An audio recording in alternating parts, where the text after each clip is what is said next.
क्योंकि उनको कक्ष के बाहर रख दिया गया, जाओ छानी में बैठ गए। अब हनुमान जी 24 घंटे सेवा दे रहे, वो एक इतने से भी समय के लिए वो नेत्र नहीं झपका रहे। हनुमान जी में ये विशेषता है कि हनुमान जी अपने चीजों के प्रति पूर्ण रूप में समर्पिता है। अब रामचंद्र जी बड़े अंदर खुश और व्याकुल, स्वयं आनंदित, और उनको लग रहा था कि ये यहाँ हनुमान जी शोभा देते हैं भाई चरणों में। लक्ष्मण जी तो लक्ष्मण जी हैं, लेकिन हनुमान जी की बात अलग है, निराली है, सबसे निराले है। उत्तर प्रदेश में ये बात है कि अपने इधर तो बब्बा कहते हैं ना हनुमान जी को, लेकिन उत्तर प्रदेश में क्या है, हाथ में सोंटा, मुख में पान, या राम।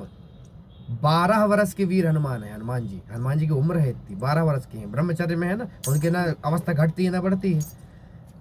ऐसे रामचंद्र जी हैं, रामचंद्र जी 14 साल के हैं, 14 साल के रहते हैं वो। सीता मैया 12 वर्ष की हैं, वो उतने की रहती हैं, ये इतने के रहते हैं, क्योंकि वो हमेशा जवान है, मतलब पुरुषोत्तम है, पुरुषोत्तम है, उत्तम पुरुष, ऐसा ही होता है।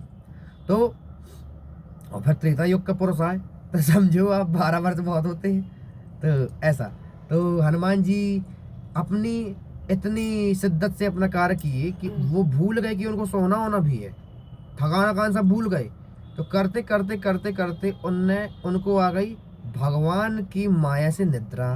भगवान तो बस उनके प्रेम में व्याकुल रहते थे, तो वो क्या कर दिए कि उनको निद्रा देवी भेज के उनको कहे कि जाओ उनको सुला दियो हनुमान जी को। लेकिन हनुमान जी भी फिर हनुमान ही जी है, निद्रा देवी को तो बोला कि पहले तो निद्रा देवी आके पहले प्रणाम की, हनुमान जी मुझे भेजोगा, वो मैं आए नहीं तो मुटका ना मार देना आप।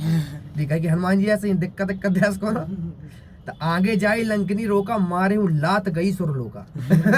ये हनुमान जी ज्यादा तर्क बतर्क में नहीं दिया, वो कहते भाई धर्म कार्य करने आए, सहयोग दे रहे हो कि विपक्ष में हो, ये निर्णय बताओ अपना, बस बाकी फिर हम अपना करेंगे काम। तो निद्रा देवी हाथ जोड़ी, प्रभु ऐसा ऐसा, उन्होंने कहा ठीक है, अब भगवान भेजी नहीं तो मैं क्या बोल सका तू, आओ। नींद आ गई, लेकिन हाथ उनका बजता ही रहा, कहीं बजता रहा, क्योंकि उन्होंने कहा कि मैं सो जाऊंगा तो भगवान की ड्यूटी छूट जाएगी, इसलिए मैं बजाता रहूं। तो हाँ, लेकिन इसका प्रभाव क्या रहा, रामचंद्र जी का मुंह खुला का खुला रह गया। क्योंकि वो इतनी चुटकी बजा दिए कि बंद ना हुआ, वो निरंतर बजाते रह गए। और रामचंद्र जी मूर्छित अवस्था में मुख खोले, गहरी निद्रा में चले गए।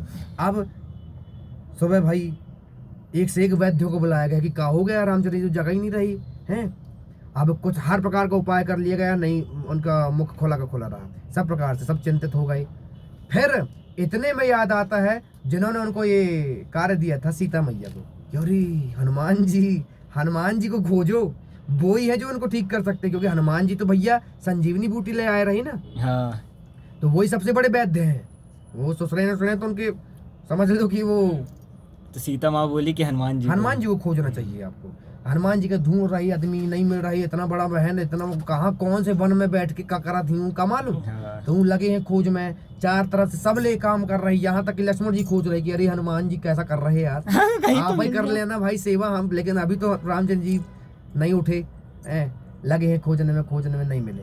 इतने में नजर पड़ी कि एक खबरा से पूंछ लटक रही है किसी की, ठीक है। तो उन्होंने कहा अरे तक कौन बैठो है, देखे तो हनुमान जी, बढ़िया घुर्रक बज रही है हनुमान जी की, वो साथ में चुटकी बज रही है तड़ा तड़ा। तो हनुमान जी को जगाया गया, जैसे जगह चुटकी सांस रही, रामचंद्र जी का मुख बंद हुआ, रामचंद्र जी जागे।